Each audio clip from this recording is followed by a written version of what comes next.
Laurent de Boissieu-Delacroix. Vous avez cité tout à l'heure au passage les marches pour la vie. Le Front National a changé sur cette question-là, que le Front National ne propose plus l'abrogation des lois sur l'IVG. Vous-même, votre position entre non-remboursement de l'ensemble des IVG, je mets de côté bien sûr les IVG qui sont pratiquées pour des raisons médicales, mais des ensembles des IVG, ou non-remboursement des IVG pour les personnes qui l'utiliseraient à répétition un peu comme moyen contraceptif, quelle est votre position ?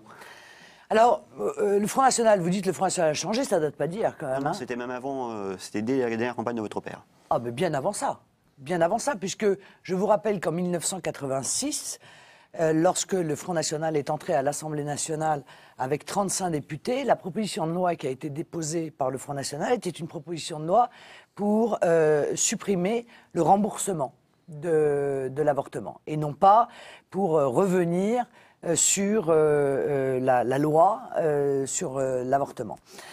Moi, j'ai exprimé une position très claire pendant la campagne présidentielle.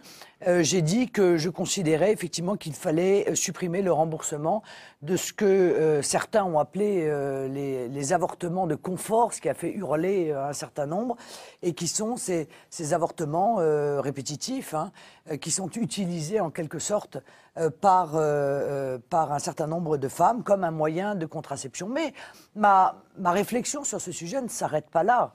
Dans le cadre du projet qui est le mien, j'ai expliqué qu'il m'apparaissait que l'avortement était au fur et à mesure du temps, en contradiction d'ailleurs, on peut lui reconnaître ça, avec le sentiment qui était celui de Simone Veil lorsqu'elle a défendu cette loi, et c'était en quelque sorte banalisé.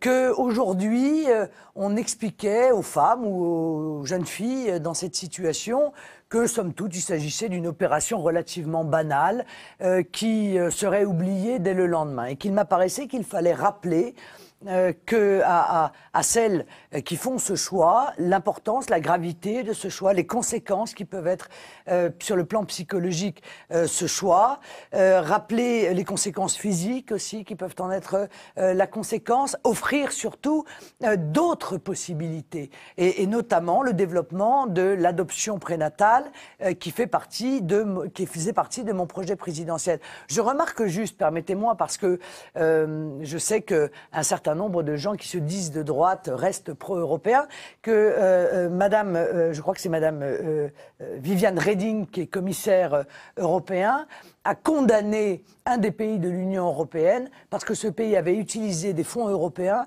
pour faire la promotion de l'adoption.